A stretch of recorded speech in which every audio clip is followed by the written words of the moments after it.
Hey everybody, it's me. You may not know this about John Steinbeck, but each of his books are like a minefield of psychological insight and social comment. It's crazy how much you can pluck from them.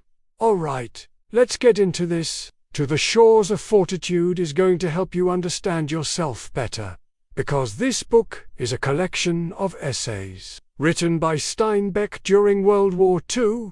This time it focuses on Steinbeck's travels across the United States during the Great Depression, the story of a bomber team, England, 1942. This is Steinbeck's first-hand account of the Blitz and the work of an American bomber crew stationed in England during World War II. Now this isn't your typical stuff, but it's definitely worth a read. Set in the year 37,000 BC, the story follows two young lovers. This time it follows a group of migrant workers who go on strike against a greedy landowner. The novel is a searing indictment of the exploitation of migrant labor, and it is a powerful story of solidarity and resistance. Again, this is another must-read for anyone interested in social justice or labor rights. It's a powerful novel that will make you think about the world in a different way. Set in the Salinas Valley, the story follows two families, the Hamiltons and the Trasks, as they struggle to come to terms with their pasts and create a better future. They're all amazing in their own way, and they're all worth a read. You can dip into any of them, and you get a great story with great characters and great writing. P.S. One of the best writers of the 20th century, and his books are just as relevant today as they were when they were written. So pick up one of his books and enjoy the ride. It's a sweeping epic that explores themes of good and evil, love and loss, faith and redemption. It's a powerful story that will stay with you long after you finish reading it. This novel is a must-read for anyone who loves great literature. It's a sweeping epic that will take you on an emotional roller coaster ride. And Lear, and their struggle to survive in a prehistoric world where life is harsh and the future is uncertain. Let's go to Sweet Thursday, which is the sequel to Cannery Row, which is also amazing, and you should definitely read that one too. But Sweet Thursday picks up with the denizens of Cannery Row, a group of lovable misfits living in a rundown Monterey, California, and it follows their adventures as they try to make sense of the world around them. It's a hilarious and heartwarming story that celebrates the power of community and friendship. This novel is perfect if you're looking for a light-hearted read that will leave you feeling good. The novel is a meditation on the power of love and the importance of community in the face of overwhelming odds. Now, this isn't your typical Steinbeck, but it's definitely worth a read. The story follows Pippin the Short, the inept ruler of the Franks who inherits the throne from his father, Clovis. Now, despite his best efforts, Pippin is unable to live up to the legacy of his father, and he's constantly undermined by his ambitious wife and her lover.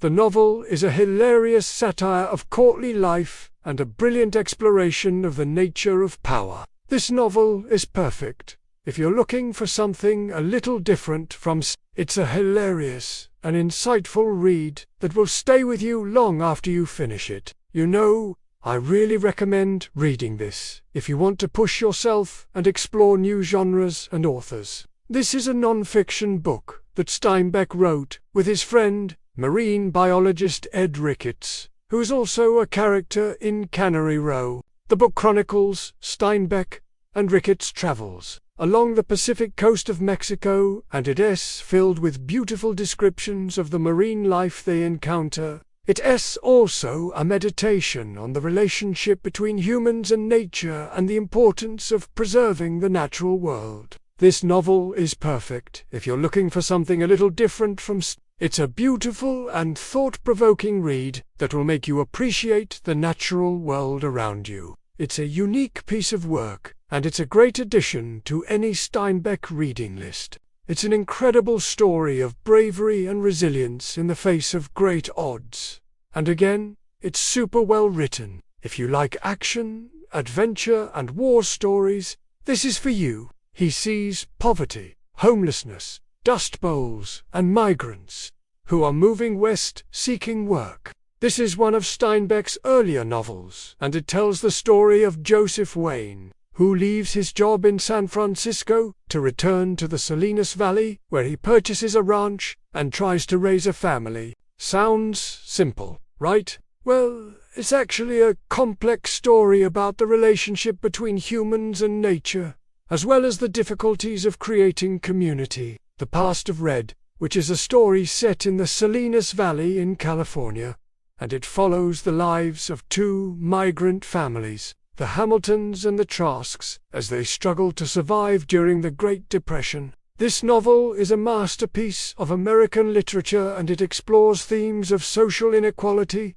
economic injustice, and the importance of community. It's a powerful story that will stay with you long after you finish reading it. You absolutely must read this novel if you haven't already. Joseph has to learn how to survive off the land while also contending with droughts, floods, and the ever-present threat of losing everything. This is a great novel to read if you want to see Steinbeck's writing develop and mature. The language is beautiful and poetic, and it'll make you appreciate the natural world around you. It also explores themes that would become central to his later works, such as the importance of community and the need for social change. These essays are incredibly important in understanding Steinbeck's writing, because they show you his compassion for the poor and his anger towards the wealthy. He witnesses firsthand the effects of economic inequality, and he uses that experience to inform his writing throughout his career. You see him mature as a writer in this book, and you'll start to see themes emerge that you'll recognize in his novels. This is why you should read these books, because I can tell you right now, after reading this book, you won't forget it. It's just so well written and such an important part of American literature. They recollect it here, and they really talk a lot about Steinbeck's views on humanity and war and democracy. The non-fiction books are just as good as his fiction, maybe even better for analysis. I mean, there's so many different symbols, motifs, metaphors, characters and settings that really make you think about human psychology. And also, they're just good reads. Like these books, whether you're reading them for school or just for fun, they're going to stick with you. So let's dive in. Here is all of his books, non-fiction and fiction alike, and what you can pluck from them psychologically. Now, some of these essays were originally published separately, like The Forgotten Village, which was commissioned by the US government and talks about Steinbeck's trip to a Mexican village where he helped a family, but in this book, it's expanded on and rethought and revised by it's a powerful testament to the resilience of the human spirit and also some of the failures of American democracy. It'll make you think about your own role in society. What you want to do when you graduate? Are you going to go into public service? Are you going to be a teacher, a doctor? Whatever it is you want to do, this book will inspire you to do it. Once you've read To the Shores of Fortitude, move on to America and Americans, which is another collection of essays. After this, you have to read Bombs Away.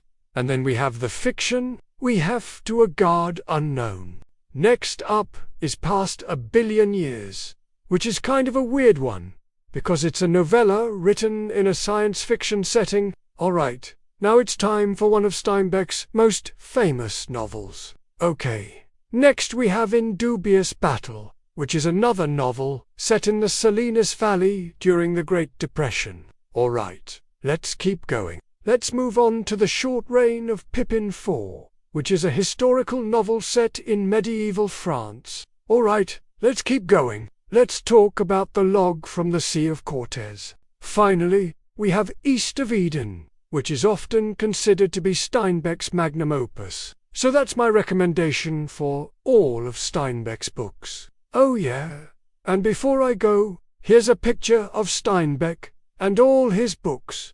Hope you enjoyed this video. Thanks for watching, and see you next time.